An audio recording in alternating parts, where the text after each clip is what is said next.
democratic process. And this process does not seem to have made any significant impact on the United States government or most members of Congress, and certainly not of the press. So we thought, and my colleague and friend Rob Robinson was in the van of this, we thought it very important that we hear from members of the Venezuelan leadership and begin a dialogue which is long overdue in this country about Venezuela and its background. I will begin by introducing the speakers, and I won't introduce them after serially. I'll introduce them all at once so we can save a little bit of time. Rodrigo Cabeza Borrales is Vice President for International Affairs of the United Socialist Party of Venezuela, the political party founded by Hugo Chavez Frias. He is also Vice President of the Latin American Parliament and Co-President of the Trade and Finance and Economic Affairs Committee of the Euro-Lat Assembly. He is former Congressman of the National Assembly of Venezuela, 1990 to 2006, and Minister of People's Power for Finance in 2007 and 2008. Mr. Cabeza is also a distinguished professor of economics at the University of Zulia. Our second speaker and last speaker from Venezuela is Miguel Perez Mirela. Is the host of the TV program Cayendo y Cariando on VTV and Infraganti on Telesur International. He holds a post-PhD in political philosophy from the Sorbonne University in Pantheon, Paris 1, a PhD in political philosophy from the Pontifical Gregorian University of Rome, and a specialization in international cooperation and development from Spices School in Rome. He is author of 7 books published in Europe and Latin America. He is also a professor and founder member of the Master's Program in Socio-Political Processes and Latin American Integration at the Institute for Advanced Studies, IDEA, in Caracas. Our first interlocutor, who will be a commentator on their talk and other matters, is Steve Elner, who has taught economic history at the Universidad de Oriente in Venezuela since 1979, and also teaches in the government's Mission Sucre University program. His latest book is his edited Latin America's Radical Left, Challenges and Complexities of Political Power in the 21st Century, published by Rowman and Littlefield in 2014, and is also author of Rethinking Venezuelan Politics, Class Polarization, and the Chavez Phenomenon, Lund Reiner, 2008. He was published on the op-ed page of the New York Times and Los Angeles Times, and is a long-time contributor to NACLA, the North American Congress on Latin America, by the way, but NACLA is, at least traditionally, a report on Americas and in these times. I will also be an interlocutor, and it's sufficient for the purposes of my interlocutorness, or whatever that may be, to know that I'm a professor of sociology and urban education at the Graduate Center of the City University of New York. I am also the editor of the journal, co-editor of the journal Situations, and have been active in both the labor movement and in radical politics for more years than I would venture to want to guess. So we will start with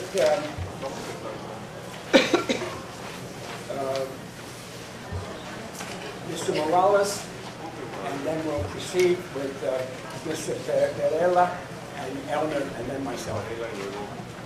Morales.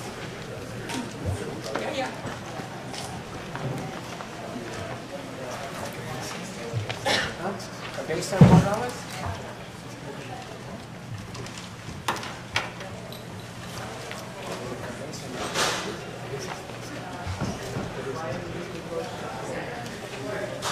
Muy buenas tardes.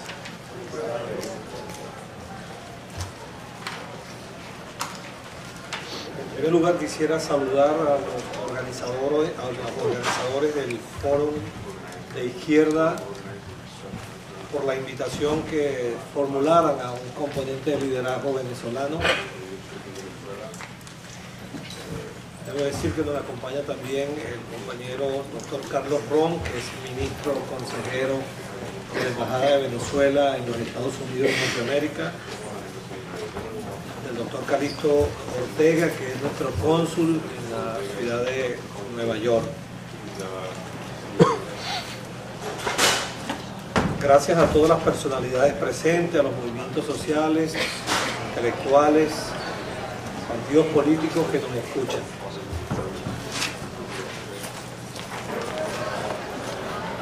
Nosotros nacimos en un país pequeño. Somos apenas 29 millones de habitantes. Sin embargo, somos herederos de una gesta independentista en el siglo XIX que hizo historia en nuestro continente porque pudo liberarnos del Imperio Español y nos permitió construir repúblicas soberanas e independientes. A finales del siglo pasado, el pueblo de Venezuela decidió democráticamente cambiar. Decidió derrotar al neoliberalismo que, como había ocurrido en toda América Latina, también en nuestro país nos había conducido a una situación no solo de agravamiento de la dependencia, sino de empobrecimiento de las grandes mayorías nacionales. Decidió colocar en el gobierno a un líder, Hugo Chávez Frías. Pero no solo se trataba de cambiar un hombre, de cambiar un presidente. Se trataba para Venezuela de iniciar un proceso de transformación. Este es el que nos conflictúa con los grandes poderes fácticos, mediáticos y económicos del mundo. Se instaló en Venezuela un proceso que tiene una característica significativa. Podríamos decir que iniciamos de nuevo un proceso de liberación nacional. Si nos pidieran una síntesis de ese proceso de independencia, de soberanía, diría que los venezolanos volvimos a controlar en nuestras manos nuestro petróleo. En la década de los años 90, quienes gobernaban mi país subordinaron los intereses de la nación a los intereses de las transnacionales petroleras. Por ejemplo, por ley prohibieron que PDVSA, que es la petrolera de Venezuela, tuviera mayoría accionaria en la faja petrolífera del Orinoco y en las empresas que allí se constituyeran. La limitaban al 40% de las acciones. Los revolucionarios, la izquierda socialista, votamos en contra en el Congreso de semejante entrega.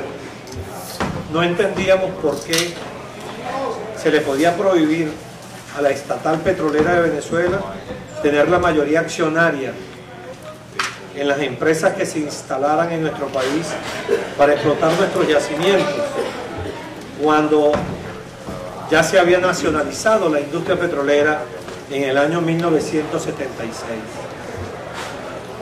Por ejemplo, la regalía petrolera, que es uno de los impuestos nacido acá en los Estados Unidos a comienzos del siglo XX, para que los estados participaran vía fiscal de la industria petrolera por desgaste de yacimientos era universalmente el 16/2 en la experiencia universal petrolera. En Venezuela, cuando llegó la revolución, las transnacionales solo cancelaban el 1% de regalía petrolera. Era una entrega descarada de nuestra riqueza nacional. Se tomaron decisiones precisas en este sentido. Se tomó la faja petrolífera del Orinoco con PDVSA con mayoría accionaria en las empresas que allí se instalaran, y se eliminó los contratos de asistencia tecnológica y comercial que nos hacían altamente dependientes de las transnacionales petroleras en un negocio que supuestamente estaba nacionalizado. Esto nos permitió financiar una política económica de altísimo contenido social. Esto es lo segundo. La política de la igualdad social que instalamos, que el presidente Chávez encontró en las llamadas misiones sociales una manera de hacer tangible, concreto, los derechos de la vida humana. El derecho a la educación, el derecho a la salud se convirtieron en grandes misiones del Estado venezolano. Durante los años 80 y 90 del siglo pasado, en mi país se destinó apenas el 12% del presupuesto de la nación a la política social. En los últimos 10 años, la revolución bolivariana socialista ha destinado el 42% del presupuesto de la nación a la política social, a la política de la igualdad, a las grandes misiones. No lo hacemos por populismo, no lo hacemos por clientelismo, lo hacemos porque las desigualdades nos habían llevado a tener una nación con el 56% de la población en situación de pobreza. Teníamos cerca del 10% de la población en situación de analfabetismo total. Nos habían obligado a anclarnos en el antidesarrollo. Y dijimos, así no se puede construir una democracia protagónica si nuestro pueblo es condenado a la pobreza, a la ignorancia, y su principal riqueza está en manos de las transnacionales. Esto nos ha permitido darle contenido entonces al concepto que el presidente Chávez llamó la igualdad sustantiva, tomado de Mesaros, filósofo europeo. La igualdad sustantiva medida en la posibilidad de que cada venezolano y venezolana se le pueda garantizar el derecho a la salud, el derecho a la educación y hoy el derecho a la vivienda, con una misión llamada Gran Misión Vivienda Venezuela, que tiene el objetivo de construir 2 millones de viviendas en nuestro país para cubrir el grave déficit de vivienda habitacional que heredamos. Este año construiremos la casa o la habitación o el apartamento número 1 millón, como un legado al presidente Hugo Chávez. Igualmente incorporamos en esta política de la igualdad a miles de muchachos, de jóvenes, al derecho a la educación. Somos uno de los países que hoy tiene la mayor cantidad de estudiantes en los espacios universitarios. Construimos cerca de 600 centros de atención de salud en mi país. Lo llamamos barrio adentro, para ir cerca del pueblo, donde estaban los más pobres, los más desiguales. Salud gratuita, radicalmente gratuita. Esto molesta a los egoístas, esto molesta a los prepotentes, esto molesta a los que se enriquecen en el ejercicio de una responsabilidad de Estado. Igualmente, el liderazgo de mi país, a la cabeza el presidente Chávez y luego Nicolás Maduro, desarrolló una portentosa política de integración económica de América Latina.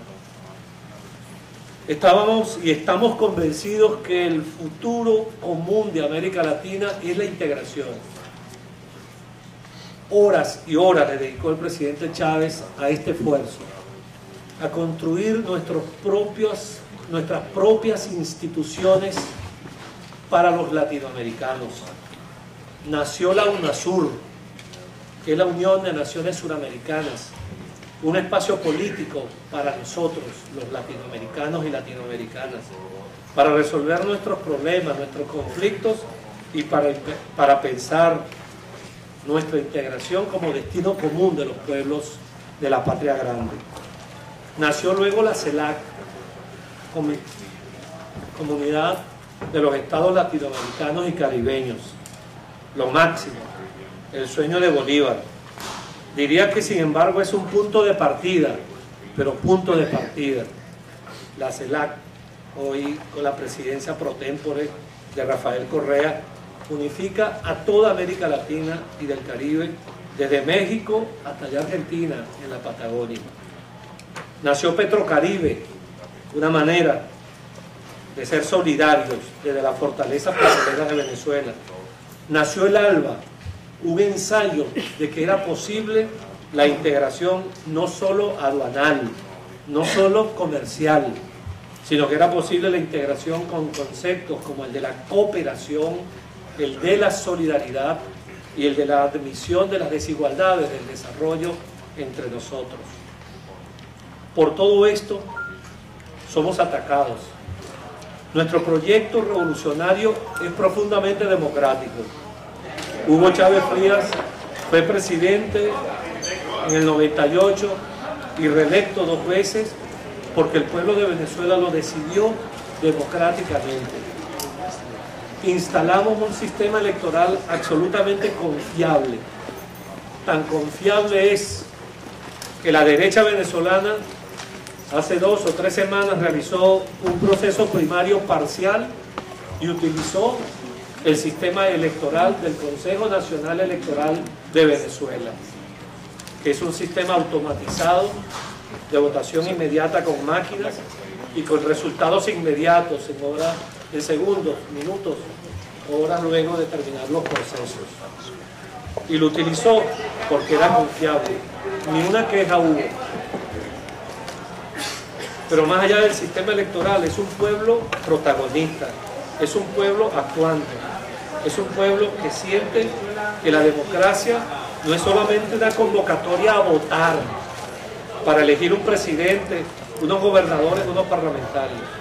Es una convocatoria permanente al protagonismo y a la participación. Para darle contenido, Hugo Chávez y nuestra revolución adelantan, no lo hemos terminado, adelantamos un largo proceso de construcción de democracia popular, con consejos comunales, con comunas, con transferencia de recursos a nuestro pueblo. Por ello nos atacan. Y recientemente, de nuevo, en los últimos 15 días, una nueva ofensiva mediática de los dueños de comunicación de Europa y de Estados Unidos nos agreden, mienten sobre nosotros, pretenden desprestigiar el liderazgo de la revolución en el campo ético y moral para tratar de crear desesperanza en nuestro pueblo. Somos un país pequeño, pero con una historia grande. Nosotros vamos a seguir cumpliendo el objetivo histórico de construir una sociedad de nuevo tipo, justa, igualitaria, sin pobreza, sin privilegio para castas políticas y, por supuesto, en el objetivo de ayudar a América Latina y el Caribe a construirse en el marco de la globalización como el nuevo gran bloque económico, político y social de la globalización mundial. Muchas gracias.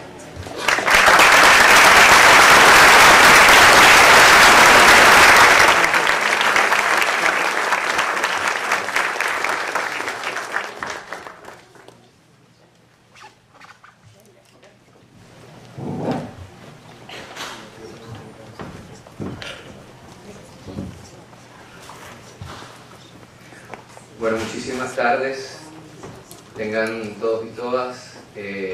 Para mí es un verdadero honor extraño poder levantar mi voz aquí en los Estados Unidos y más específicamente en Nueva York. pero bueno, algunas veces pasan milagros en la vida y aquí estoy. Normalmente estamos acostumbrados que desde aquí surjan todas las matrices de opinión completamente delirantes, o como diría Eduardo Galeano, que acaba desgraciadamente de dejarnos físicamente, el mundo patas arriba. Yo no ocupo ningún tipo, ni he ocupado ningún tipo de cargo político durante la época de Hugo Chávez y de Nicolás Maduro, así que simplemente les hablaré como un ciudadano que tiene el portal web más visto de la izquierda venezolana, con 12,5 millones de páginas vistas al mes, un programa de televisión diario en la cadena estatal, también muy visto, todavía no entiendo por qué, porque no tengo cabello, y ahora estamos haciendo un programa de militancia en Infraganti, se llama el programa en Telesur, donde podemos analizar los desmanes de Monsanto, los daños del fracking, lo que hacen los McDonald's a nivel mundial y sobre todo en los Estados Unidos, etcétera, etcétera, etcétera. Así que no caeré en la tentación de hablar desde la neutralidad política o desde la objetividad científica, aunque vengo del mundo de la academia, sino que simplemente les hablaré desde la sinceridad, que creo lo que todos vinieron y tienen intención de escuchar. Resulta muy extraño, resulta realmente extraño que un país de 29 millones de habitantes, que un país que nunca ha hecho una guerra fuera de sus fronteras, que no sea para liberar repúblicas, como lo hizo en el siglo XIX Simón Bolívar, Rafael Urdaneta, Sucre, el mismo Páez, Miranda, creando repúblicas en lo que hoy es Colombia, Panamá, Ecuador, Perú y el Alto Perú. Pero resulta muy extraño que por la primera vez en la historia, la superpotencia bélica más grande del mundo, hablo yo de los Estados Unidos, nos declara como una amenaza a la seguridad del pueblo de los Estados Unidos. Es algo realmente tomado por los cabellos. Se lo dice alguien, insisto yo, que no tiene cabello. Pero no contento con eso, nosotros tenemos el triste récord mundial de haber sido víctimas del primer golpe de Estado mediático en la historia mundial. Hablo yo del Carbonazo. Ni siquiera durante el histórico gobierno de nuestro Salvador Allende en 1970-1973, con un Nixon que dijo hay que hacer chillar la economía chilena, y con un diario como El Mercurio que se prestó a las órdenes del Pentágono en Chile y que trajo a Pinochet, un verdadero dictador, un verdadero genocida. Ni siquiera durante la Revolución Cubana y los inmensos ataques mediáticos, y no solamente, recordemos Playa Girón, la Bahía de los Cochinos, se había dado un ataque mediático de las proporciones que en estos momentos el pueblo venezolano está sufriendo. Hay algo que seguramente ustedes conocen, que se llama la Sociedad Interamericana de Prensa, que se erige en los foros internacionales como la defensora de los derechos y de la libertad de expresión, y que muy pocos la definen así como es. La Sociedad Interamericana de Prensa no es nada más y nada menos que la unión de los propietarios de los medios de comunicación en el hemisferio, y que participó y ha participado y le ha lavado la cara a muchísimas dictaduras, sobre todo durante la época del Plan Cóndor en toda Latinoamérica y el Caribe. Esa Sociedad Interamericana de Prensa se ha puesto de acuerdo y más de 100 periódicos cotidianos dedican editoriales desde Canadá hasta la Patagonia contra Venezuela. Solamente la Asociación Colombiana de Editores de Diarios y Medios Informativos ha firmado un documento donde 80 periódicos en Colombia hablarían mal de Venezuela en sus editoriales y en sus titulares. En estos momentos, en Venezuela, muchísimos tristemente célebres expresidentes latinoamericanos y españoles han hecho una especie de grupo de expresidentes. Le hablo yo de Felipe González, gran privatizador de España, gran amigo, por cierto, del narcotraficante Pablo Escobar Gaviria en Colombia. Les hablo de Pastrana, un presidente que dejó entre sus legados más importantes las fosas comunes, donde todavía siguen manteniéndose dormidos en una muerte eterna agricultores, militantes de movimientos sociales. Le estoy hablando de presidentes. Aznar, no creo que deba explicarle yo a Aznar y su relación con Bush y en la guerra de Irak. No creo que tengo que hablarle yo, por ejemplo, del rol de un Rajoy y lo que está haciendo en estos momentos en España. Pues todos estos presidentes, partiendo no sé yo de qué moral o de qué autoridad ética o incluso política, se han dado la tarea de querer no solamente desprestigiar a la República Bolivariana de Venezuela, sino también interferir en sus políticas internas. A pesar de ello, y esto hay que decirlo y lo digo yo como ciudadano venezolano, única y exclusivamente, y esperanzado en que las relaciones entre los Estados Unidos y Venezuela salgan adelante, florezcan, siempre basado en el respeto hacia la soberanía de los pueblos del sur del mundo, claro está. Pero qué casualidad que en el último trimestre, en los últimos 3 meses, han habido más de 40 declaraciones de todos los niveles de gobierno de los Estados Unidos contra Venezuela. Y qué casualidad además que a nosotros se nos coloque a nivel internacional como un país que no respeta los derechos humanos. Cuando exactamente un poco más de un año, en febrero, en mi país murieron más de 40 personas por actos terroristas de la derecha venezolana, las llamadas guarimbas. ¿En qué consistían las guarimbas? En, por ejemplo, quemar un preescolar, como se hizo en el municipio de Chacao, en Caracas, con niños adentro. En colocar guayas de noche entre postes de luz imperceptibles para que los motorizados, casi todos trabajadores de la clase popular, se degollaran y murieran en el acto. Y vaya, se murieron. En quemar, como en el mejor tiempo de Hitler, preescolares no solamente, sino también bibliotecas universitarias, como se hizo en el estado Táchira, en la frontera andina con Colombia, donde se quemó una universidad entera y una biblioteca entera. Y resulta que ahora muchos países del norte vienen a darnos a nosotros clases de derechos humanos. Pienso yo en Ferguson, pienso yo en Baltimore, pienso yo incluso en la ciudad de Nueva York y los atropellos que se realizan. Pienso en Tel Aviv y lo que acaba de pasar con las comunidades, entre comillas, minoritarias. Pero resulta que en Venezuela, quienes matan más de 40 personas por motivos políticos, no son presos políticos, son políticos presos. Porque por más que alguien quiera ser político, eso no le da inmunidad para atentar contra los derechos humanos de todo un pueblo. Les estoy hablando de un país de 29 millones de personas que en estos momentos está dando prácticamente de comer, no solamente al país como tal, sino también a países limítrofes, porque a través de un contrabando de extracción a cuentagotas, y ha sido esta una de las acciones más eficientes por parte, no solamente de la derecha nacional, sino transnacional, se están sacando de Venezuela los productos básicos subvencionados por el Estado venezolano para que pueda llegar a todo el pueblo, y están siendo vendidos ya no solamente en la frontera colombiana de Táchira o del estado Zulia, sino incluso en todo el Caribe colombiano y ya llega hasta Bogotá. ¿Qué país puede sostener una economía como esa? Les estoy hablando de un país en el cual, desde por cierto los Estados Unidos, el precio del dólar al cambio negro se coloca desde aquí. Entonces, simplemente un producto puede costar 10 bolívares en la mañana, 20 en la tarde y amanecer 30 bolívares al día después. Les estoy hablando de un país que tuvo además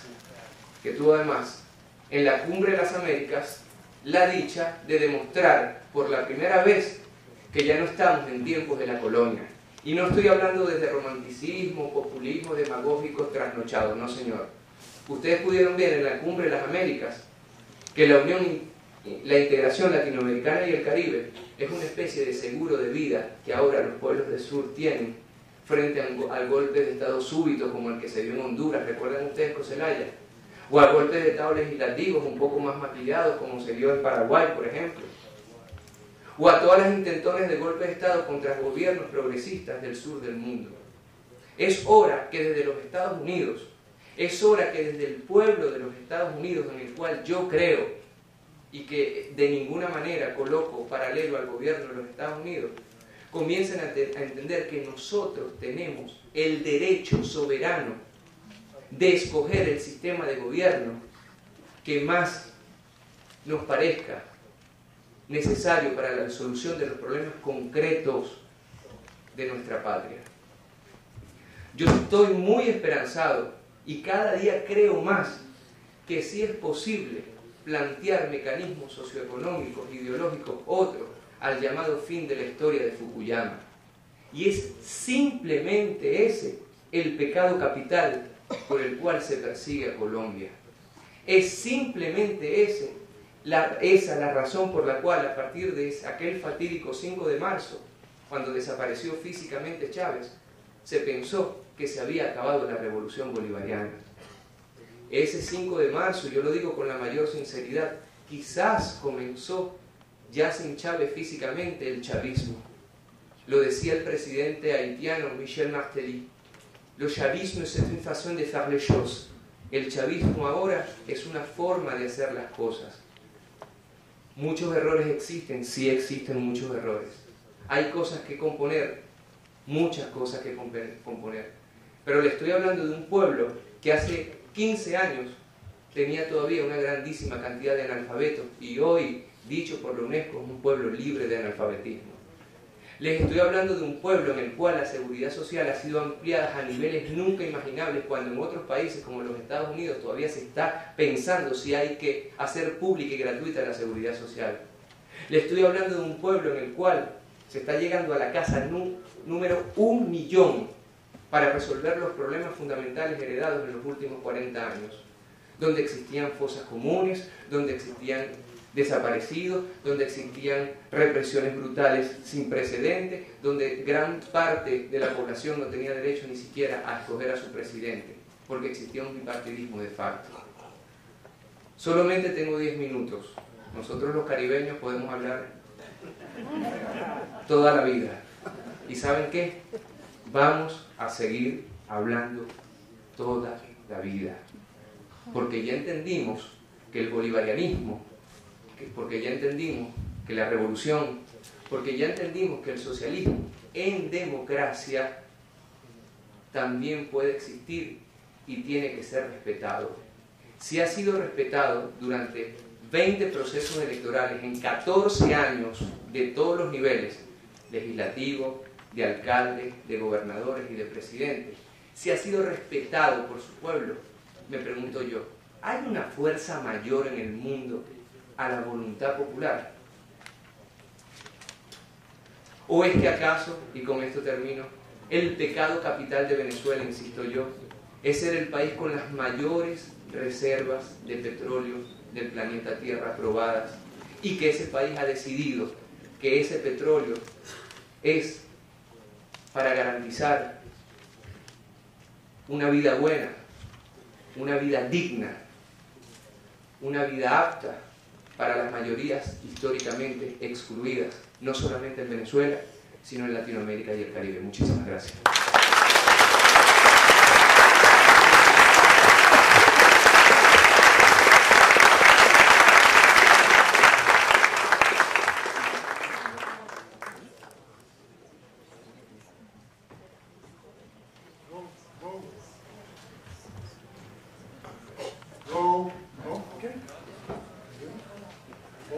Voila.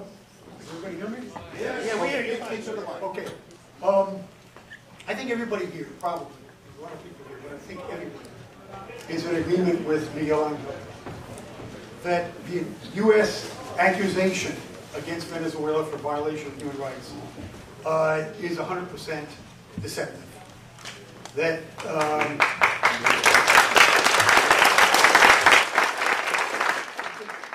kinds of activities activities that the opposition carried out in Venezuela last year, as Miguel Angel referred to as the Guarimba, those same kinds of protests in the United States, the protesters would have been called terrorists. There were massive destruction of property. More than 150 Cuban doctors were attacked by the protesters, etc., etc., etc. And even the nonviolent protests involved blocking traffic. In the United States, that would have been enough to have thrown all those people into the clink. So that when it comes to the criteria of liberal democracy, elections, freedom of speech, and that kind of thing, Venezuela scores 100. 100, that's the U.S. system. Grading, Rodriguez's university would have gotten 20, 20. My university, the Universidad de Oriente, the system is based on 1 to 10. So Venezuelan democracy would get a 10 in the case of the Universidad de Oriente. But we all have higher standards for democracy. And that's what I wanted to refer to. Standards that are more demanding. And one of the things that strikes me about the Venezuelan democracy promoted by the Chavista movement and the Chavista government is that the political party of the Chavistas, the PSUV, the important decisions that are made at all levels are made by people who are connected to the state. For instance, the president of the party is the president of Venezuela, Nicolas Maduro. That's okay.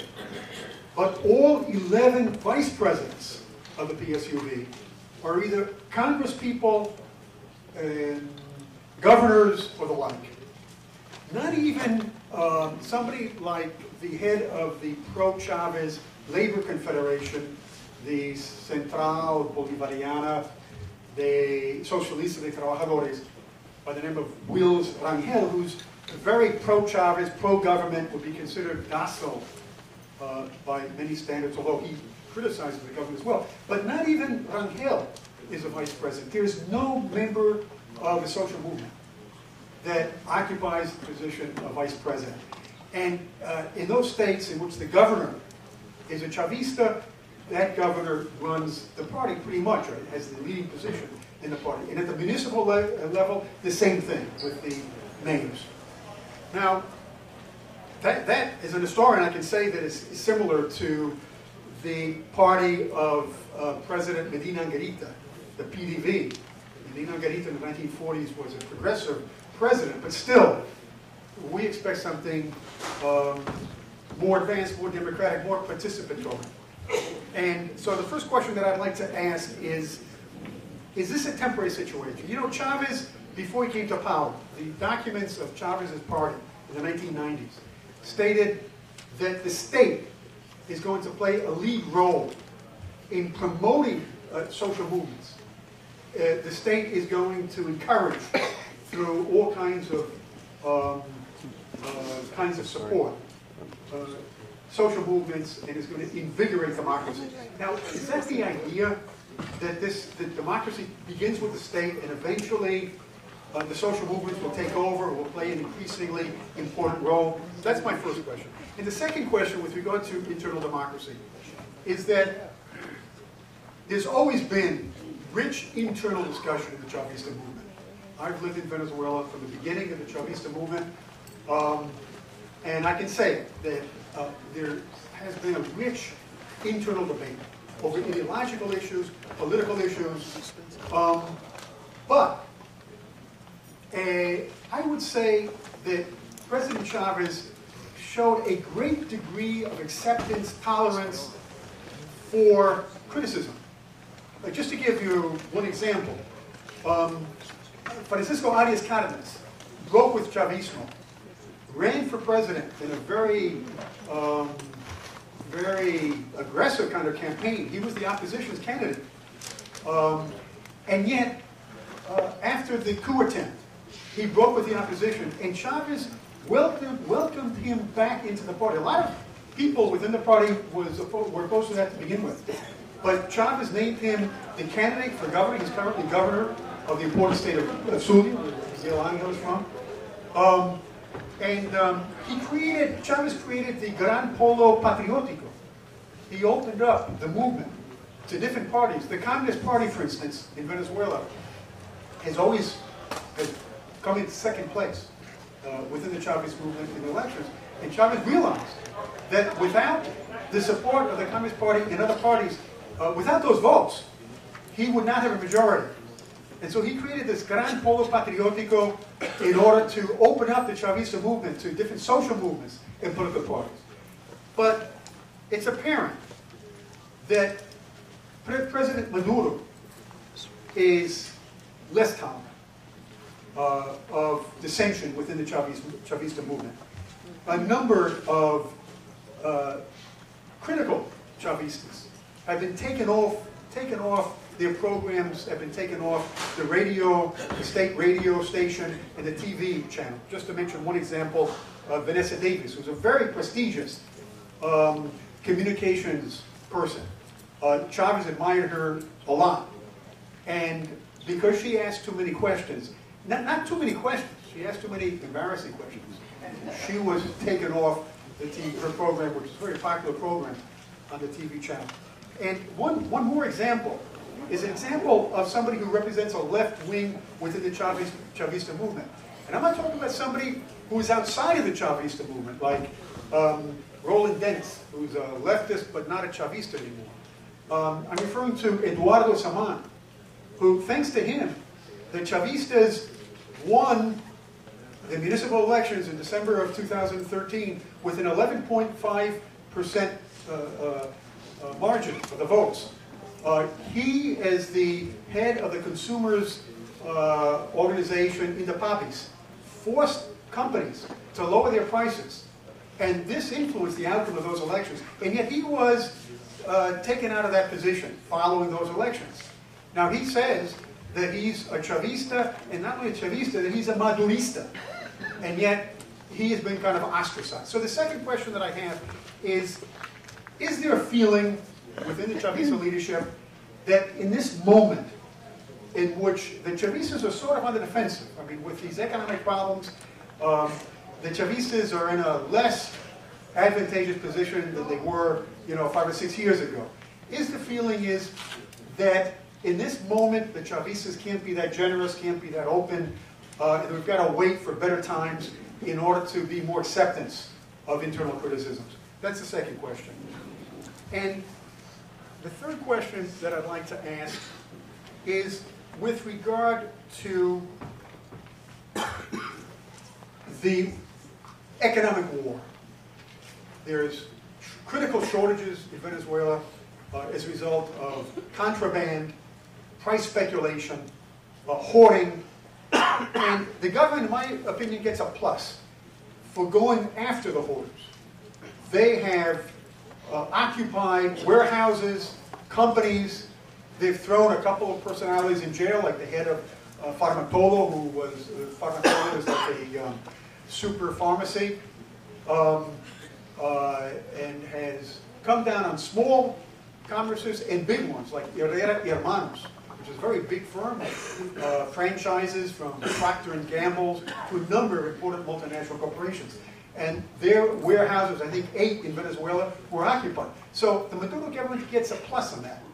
But those cases, there has not been any public follow-up on those cases. Those people, those companies that have been occupied, nobody knows, or few people know what the follow-up is. The people who are responsible for the hoarding, the people who are responsible for the price speculation, after an initial blitz of information, nobody really knows what has happened. Now, the question that I have is, we know that President Maduro, in a very critical situation last year, succeeded in getting the business organization Fede Cámaras and other business people to sit down and negotiate with the government. That was a success. That was a political success because the opposition, the political parties of the opposition refused to sit down. Then they sat down and they withdrew from the negotiations. So that was a success.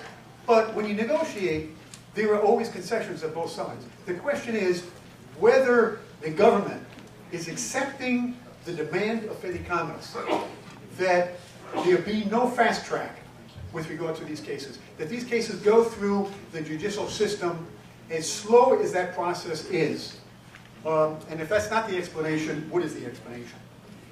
And another question with regard to the economic situation in Venezuela.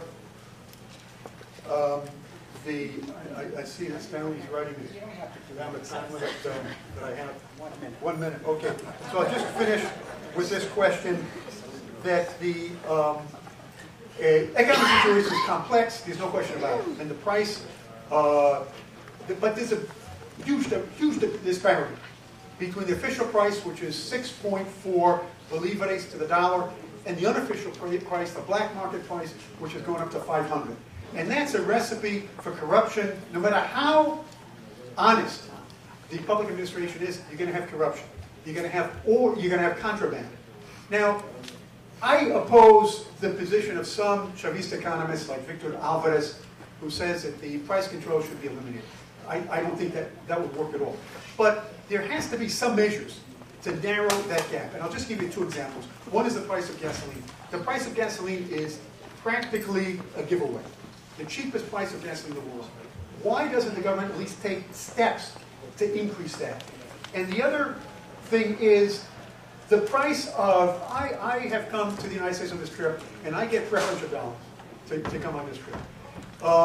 And I'm only paying 12 bolívares for each dollar that I spend here. Of course, there's a very low limit. I've only got $700 that I can spend. But why doesn't the government at least take a step? If the government were to increase that from 12 to 60 or 70, nobody would object.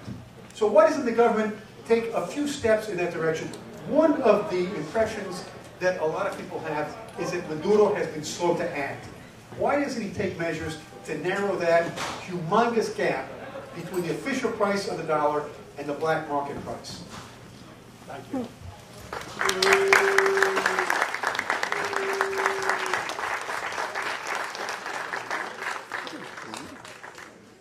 As in all good democracies, we need a few moves. I'm going to ask a very short list, because our time is beginning to run out. The Chavistas have been in power for a while, and for a long time. Can you hear me? Can you make it a little louder? Shut the door.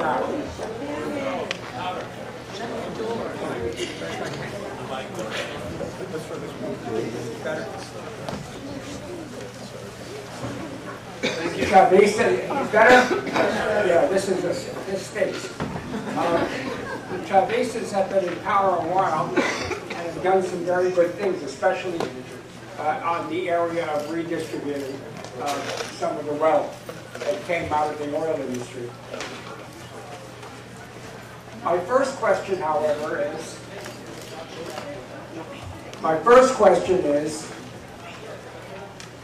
what kind of economic planning has taken place that speaks to the necessity for the diversification of industry so that the Venezuelan economy does not so much depend on oil?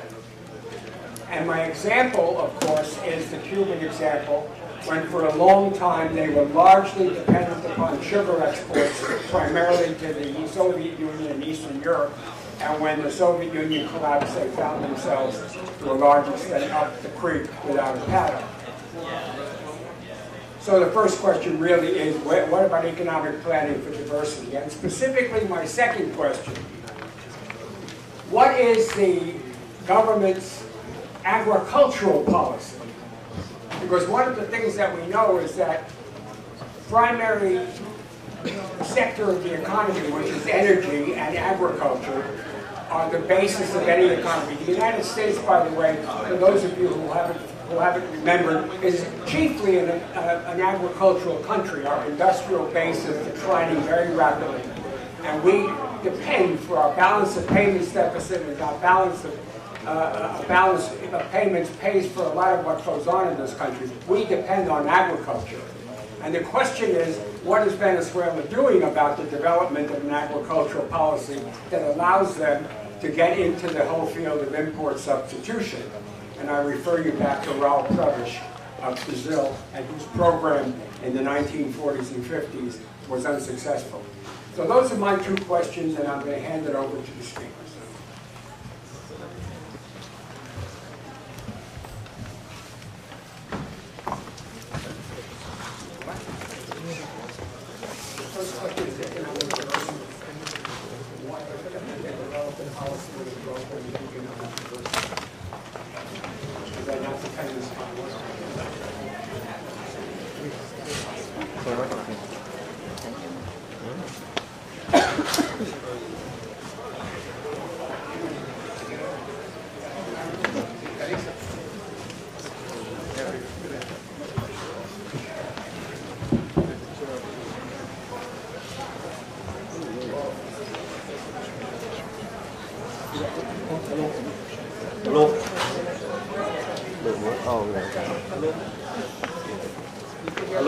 Aló. Muy bien. Oye, confieso que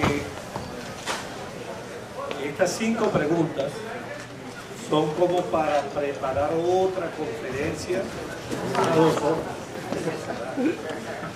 Pero voy a tratar de responder las que creo debo hacerlo con respecto a la audiencia, ¿no?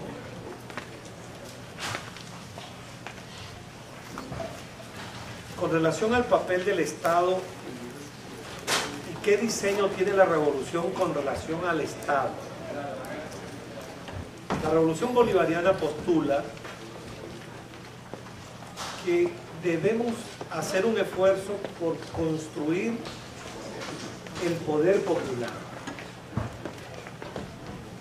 Desde el año 2005 venimos ensayando la construcción de los consejos comunales, que son instancias ciudadanas en las que el pueblo elige sus voceros y tiene competencias en materias de salud, de educación, de vialidad. Pero luego fuimos más allá. Le dimos o incorporamos a los consejos comunales y a las comunas en los procesos de transferencia de recursos fiscales para que ellos pudieran asumir pequeñas obras o obras importantes, vitales para la comunidad. Hoy, por ejemplo, 1/3 de las transferencias, aproximadamente 1/3 de las transferencias que se hacen desde el Consejo Federal de Gobierno a gobernaciones, alcaldías y consejos comunales o poder popular, hacia 1/3 de esos recursos los administran directamente los consejos comunales. Es una experiencia interesantísima porque incluso hay una evaluación de costo de obras y, por ejemplo, espacios deportivos, canchas deportivas, como la llamamos nosotros, las construyen los consejos comunales y al revisar el costo final de la obra, eso es un 20-25% menos de lo que a veces hace las otras instancias del Estado con empresas privadas. Pero lo importante de esto es ir construyendo una democracia protagónica, una democracia donde el pueblo pueda ejercer a plenitud derechos y tomar decisiones, y no solo democracia como símil de votar. El tema de la tolerancia a la crítica. El mejor ejemplo de cómo somos tolerantes porque somos democráticos es la actitud, el papel que asumió el presidente de la República Bolivariana de Venezuela, el presidente Nicolás Maduro, el año pasado, que en medio de la violencia convocada por los sectores de extrema derecha en Venezuela, la comentaba Miguel Ángel, llamada las guarimbas, que era bloqueo de calles, colocación de cordones en el que quedaron personas degolladas, la violencia con francotiradores, etcétera, que nos dejó 45 venezolanos que fallecieron lamentablemente. En medio de aquella violencia, el presidente Nicolás Maduro llamó al diálogo y a la paz. Y en el Palacio de Miraflores, la sede del poder, se realizó una reunión donde fueron todas las fuerzas políticas de la derecha, junto con representantes del Partido Socialista Unido de Venezuela y los demás partidos que respaldan al presidente. Era el esfuerzo del presidente. Lo transmitimos en cadena nacional, por radio y televisión, para que todo el mundo oyera a la oposición y nos oyera a nosotros. El director del debate fue el presidente y estuvo allí 8 horas dialogando, porque creemos en el diálogo, porque creemos que siempre la controversia es democracia, porque en democracia hay controversia. En este país hay fuerzas políticas, demócratas, republicanos, gente progresista, verde, de izquierda, revolucionarios, qué sé yo.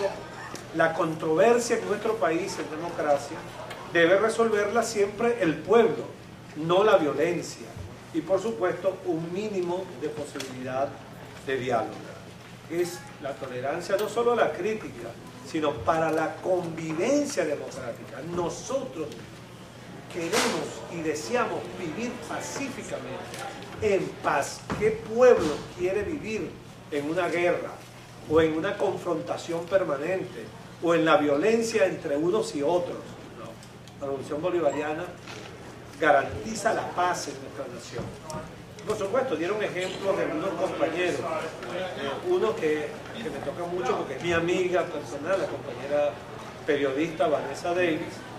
No ha sido excluida. Vanessa Davis hoy sigue siendo la directora del periódico más importante que tiene la Revolución Bolivariana, el Correo del Orinoco. Usted puede entrar a la página web del Correo del Orinoco, periódico que fundó el presidente Chávez y que en la fundación puso a esta periodista, excelente periodista, al frente de ella, al frente de ese periódico, y ella continúa al frente del periódico.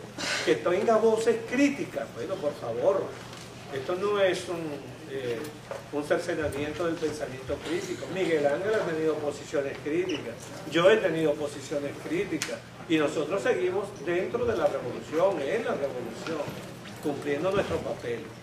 El comentario sobre, hay uno que me gusta mucho, que preguntó el camarada sobre el tema rentista, el tema del rentismo petrolero. Yo diría que en los próximos 5 años, 10 años, 15 años, viendo el espacio temporal de nuestra revolución hacia el horizonte, el desafío más grande que tenemos está en el terreno económico. El desafío más grande que tenemos no es dejar la renta petrolera, porque nosotros vamos a seguir siendo un país petrolero. Tenemos 300.000 millones de barriles de petróleo extraíbles en la faja petrolífera y en las otras 2 cuencas de Venezuela. Eso da que al actual ritmo de producción podríamos tener 200 años de país petrolero. Es la reserva cuantificada más grande que existe en el planeta Tierra. Nos sigue Arabia Saudita con unos 296.000 millones de barriles de petróleo extraído. Pero bien, no es dejar de ser país petrolero, sino dejar de ser un país dependiente exclusivamente del petróleo, que no somos, y que no hemos podido encontrar, ¿verdad?, la ruptura epistemológica que nos permita romper esa dependencia que nos da el 96% del ingreso de la nación en el tema de divisas del petróleo. Y en ese sentido estamos trabajando. El esfuerzo está apuntando a un proceso de industrialización. Mercosur, nos hemos integrado al Mercosur con Brasil, Argentina, Uruguay y Paraguay con la finalidad de ampliar nuestro mercado interno y por tanto tener posibilidades de instalar una plataforma de exportación con las ventajas que tiene nuestra economía, el petróleo, las refinerías, la petroquímica, el hierro, la metalurgia y por supuesto el aluminio, que son materias primas que tenemos y que bien elaboradas podríamos conquistar nichos de exportación en un primer lugar hacia el Mercosur, luego hacia otros espacios del mundo. Ese es el desafío que tenemos, llevar hacia el 2025 el porcentaje de participación del sector industrial venezolano del 14% que hoy estamos en PIB, llevar la industria a un 25%. Es decir, el tema de la renta es para nosotros un tema vital, importante, y el desafío del socialismo venezolano es adelantar un proceso de industrialización y salir de la reprimarización a la que ha sido condenada históricamente el pueblo latinoamericano y caribeño.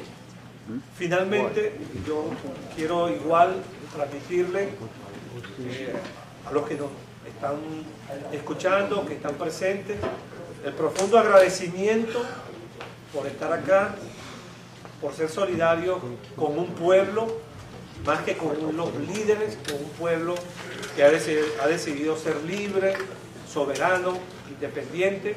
Nosotros también tenemos por el pueblo de Estados Unidos respeto, tenemos con su gobierno relaciones de cooperación, de paz, siempre y cuando, por supuesto, los asuntos internos de Venezuela dejen que los resolvamos los venezolanos, así como los asuntos internos de la nación norteamericana deben resolverlo los norteamericanos y norteamericanas. Somos antiimperialistas, pero no enemigos del pueblo norteamericano. Somos amigos de este pueblo y estoy seguro, somos de los que esperamos que pueda restablecerse una relación discrepante en lo político, pero cordial y respetuosa en lo diplomático entre nuestro gobierno y el gobierno de los Estados Unidos en Norteamérica, y que nos permitan seguir construyendo nuestra utopía. Lo digo así, la derecha nos dice que la igualdad es una utopía. Nosotros respondemos desde la izquierda que la igualdad socialista es la utopía no egoísta de la historia humana por la que vale luchar.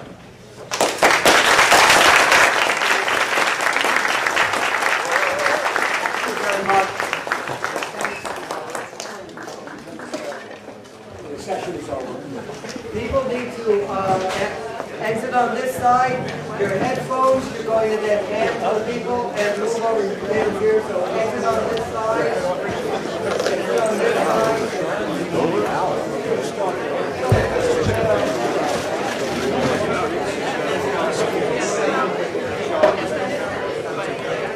Exit over here on this side.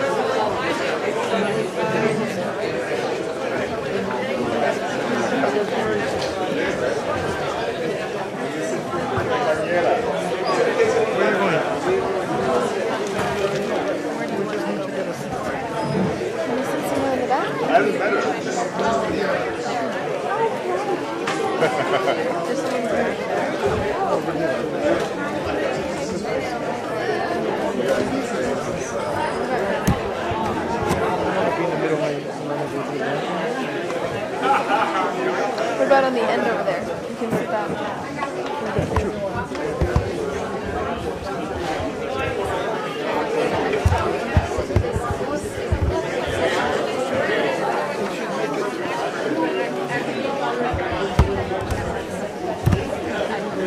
Make sure that you're